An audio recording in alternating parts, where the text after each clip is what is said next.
So hi, I'm Dyonne. I'm a healer from Holland. I'm Miriam. I'm a philosopher from Sweden. And I'm Josef. I'm a psychologist from Sweden also. I'm so happy to be here with the both of you again. I can never get enough of our talks on personal development. And it's like this ever evolving journey, and the topics, it's like when you have a question and you believe that if you get the question answered, that then you're satisfied, but you're not. Then 3 new questions arise, actually. I feel like Stephen Hawking and his search for the black hole and understanding of the black hole. But it's okay. We're all 3 of us are so passionate about this topic. And last week I had the opportunity to listen to Bill Plotkin's work on, he did a presentation of his book, The Journey of the Soul Initiation. And I really wondered what he meant with that. And maybe Miriam and Joseph, the both of you are aware of the Red Book by Carl Jung. He refers to it also in his presentation.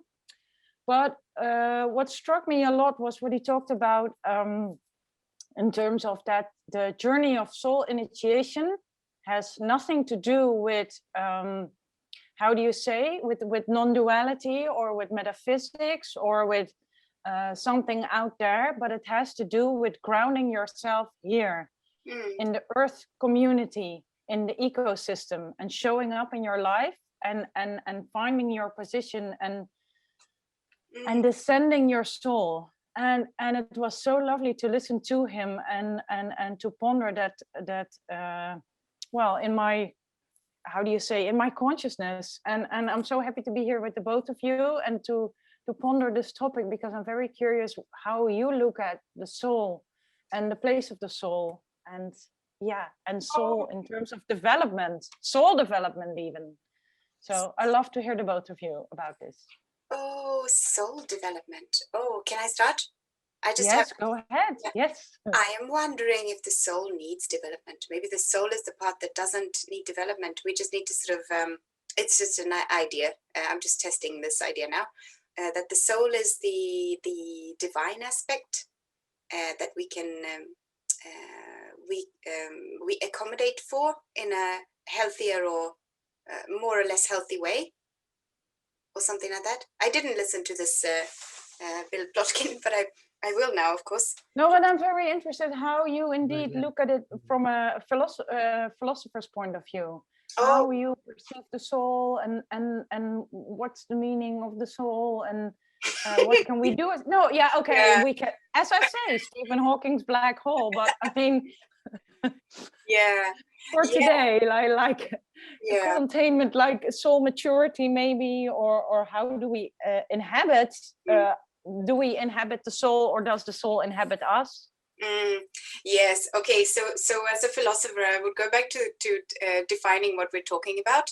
So the way I see, so the question is, what is the soul, and is it constant? Does it change? Can it emerge? Can it sort of, is the soul the same as the self?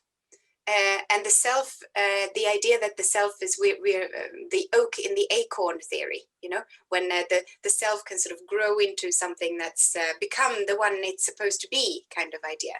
So what is the soul in relation to the self? And this is actually, like, I wrote an entire PhD proposal on this topic, so it's of great interest to me. But the question that I was posing was, what is the self? And how do we take care of the self? You know, like the ancient Greeks said, know thyself and take care of the self. Like, what does it mean? So the way I see the soul, for a start, and then I'll just leave to Joseph because otherwise I won't stop talking. But the way I see the soul is that it is a part of the self, but it's not the only part. The self has many parts, like your psychological history, your personality. These are other parts of the self. And the soul is a part of the self. How is that for a start? What do you think? I think it's good. No, it's good. It's it's part of it's part. But you're also kind of. It struck me when I encountered this Bill Plotkin that he's touching on things that I've been into, but nobody really verbalized it in such a way that I got struck by it. And the way that he talks about the descent of the soul, meaning that you are actually developing the soul, which is maybe part of you and maybe part of other things, you know. And that means that you are also a part of something bigger. And so how are you part of this? What's in you? And we really don't go in there. And he said, you know, it's not about psychotherapy, and it's not about it's something that you have to do where you are. And it's a difficult kind of journey, but it's a journey that many don't do very much, especially in this modern world, you know. And that's why lots of adults or people that we are considering that as not getting to be mature also, because we stay in some kind of adolescence.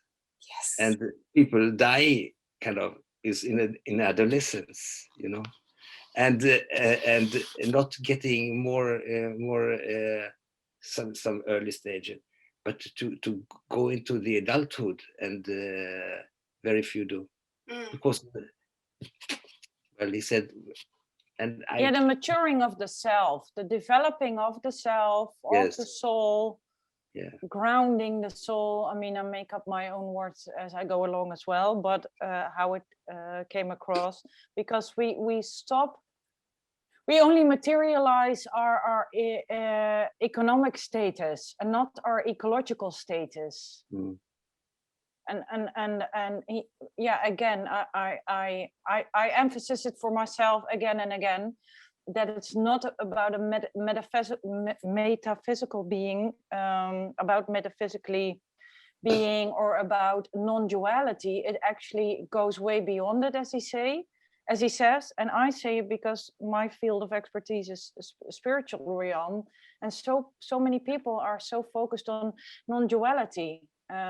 First of all, Thich Nhat Hanh said, we can never be non-dual because we are human beings and we have emotions. So we can strive for a certain non-duality. But as far as I understand Bill Plotkin's work until now, and or the work of Descending the Soul, I think it is more about actually embodying yourself and how can I make sense of this? Even embracing your duality, because when you embrace the fact that you're dual, that you're a human being, you can actually let go of your duality more instead of striving to not be dual. Does that make any sense how I say this? Yes. Because we are a human being. We have those thoughts and feelings that entangle us and confuse us. And instead of moving away from that, but moving towards it, it can dissolve, and we can become more whole, or become more soulful, if that makes any sense. And yeah, that's how I experience it. Yeah, please go ahead. Yeah, right. Yeah, go. Yeah. Of course. So again, with the words, so you say soulful. I love that, because let's talk something about in that direction later, because it means that you can have less or more or less access to this part of yourself, which we can see. And then I wanted to say something about, it's called the descent of the soul. So is the soul descending to the body, or is it in the body and descending to like the underworld? And do you see, so what are the levels we're talking about? And it's interesting to imagine that I suppose descent of the soul means immanence, like experiencing our bodies and our bodily presence. What is it like to be me, to be this shape and height, and But it's Well, Joseph was pondering that maturity of the soul, because we had a very vivid image in the recording. Mhm. And I think Joseph can say a lot about that metamorphosis that he was talking about, right? About the descent of the soul, what it has to go through. Okay, yeah, curious. Can you, Joseph? I invite you to. Thank you. No, the descent of the soul is also some kind of a suffering. It's because you leave things out. We don't want to go into that part of our soul, which is the suffering part. But it's actually the part that will actually release yourself from the suffering, and to go into that.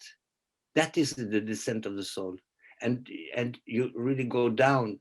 It's a very suffering part, but you have to be there in order to ascend and to transform. Or he uses the word metamorphosis, which is it's a straight word where there is that you really change, but you really change, and you come out into something else.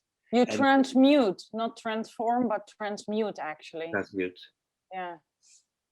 You And he calls it also that we are born with this innate sense of longing. The soul actually has a craving, a longing to be here. Yes. And oh, it's so beautiful. It makes you cry, huh? Yeah. Yes. And I actually used the term, he didn't say it as such, but with my limited language, I would call it the embodiment of the soul. Like we need not leave ourselves, because Miriam, you asked what is the descent of the soul. What resonates a bit more with me in terms of language would be the embodiment of the soul. Follow the longing, embody it instead of grasping it somewhere out there and seeing it drifting. No, make it more vast, more manifest, more here, more. This is just imagery now, but yes. Yeah. I think this is also when you said that it's not about non-duality and how we are so looking for this non-duality in these like seconds of understanding that we are all one, and there is only one, like the allness and oneness of everything. Yes, but this is life, and we are this, like you said, with the soul that is longing to come here. I know that is true. I know that my soul has longed to come here and wants to be here and loves this earth, this wonderful, wonderful earth, and wants to experience life on it in a body. It's not. I'm not trying to. It's not like my body is a prison. This is not at all the case. It's not at all the case. No, it's not the case. It's not that there's a prison, but because if you really do become part, which is it's a difficult part, but you can get there, to feel that you are part of this earth, that this is you are, and all the things that are in the ecology. Somebody talks about that, but it's part of you. You are, and it's not so easy, but you are part of it. You have to go into that, and there is some kind of initiation to do this. It's not so easy to do that. Probably you need somebody to help you to get into that. And he was talking about before they have elders and something, people like helping people to be initiated into this descent of the soul, to be part of it. And these are not something that happens in the modern world usually right now. He said, and we have to look for this. There's a need, otherwise we don't grow up, we don't mature, we don't become one with this earth, really ecological. Yes. Oh, you cannot. Sorry, Miriam, go ahead. I just had a thought from 20 years ago when I was I was writing letters by hand, as you did in those days, to my then boyfriend's mother, and we were talking, because I'm weird like that. So we we were discussing how it was in the old days, and I had my for some reason, and I remember writing like 100 years ago or 100 and 200 years ago. I wrote, people never really became adults. I wrote, and this is the same idea that we're bringing up now. You never really became adults, and what I meant by this beautiful word adult is that I had such a problem with the word adult. Such a problem, and I never wanted to become an adult, because adult to me meant closed off, complacent, complying with the rules, knowing what to do and what to say, and doing it in the right way, like Dabrowski level 1, kind of integrated in society. You know exactly what to say. Hey, thank you so much. You know, and that was the meaning of adult to me. And then I had a therapist when I was like 17, and he said, adult, it's such a beautiful word. And I started to think about adulthood in a different way. And then in this letter, we had this conversation about adulthood, and I said that it didn't really happen. And then she responded, oh, the way I see it is that they weren't allowed to be children because they had to grow up too fast. So that was like a communication breakdown, you know, like talking about completely different parts of I was talking about maturity, and she was talking about the right to play, or something like that. So that's what came to mind now. But this, I mean, when you can belong, and when you can be a part of the whole without difference, that can only happen when you are taking responsibility for your separateness. That's exactly what I wanted to say. Yeah, the oneness is on a spiritual level, knowing that we're one, but each individual has their emotional self and their mental self and their physical self. And the oneness can be experienced on a how do you say, on a collective level, if all those other levels are mature enough also to sense that individuality emotionally, mentally, physically. And in spirit, we're one. Yeah. And it's like the soul, I'm testing a thought now. So the soul,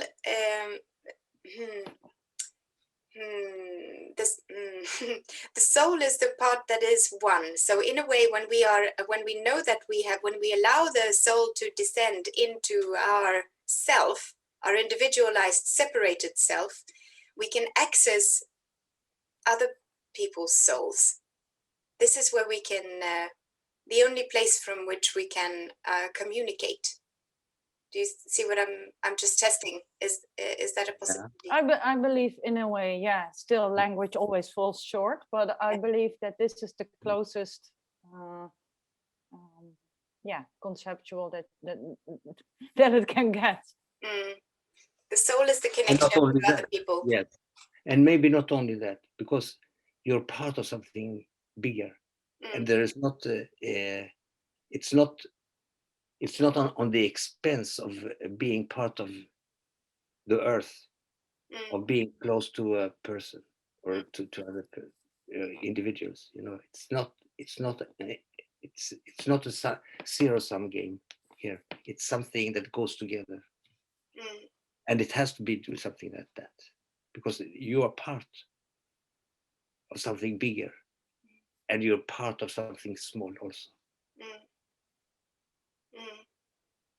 Is that the ending? It feels like the ending. Yeah. That's I have zero doubt about this when we're talking about. I think I need to look. Yeah, it's so beautiful that it feels it needs silence in between. So yeah.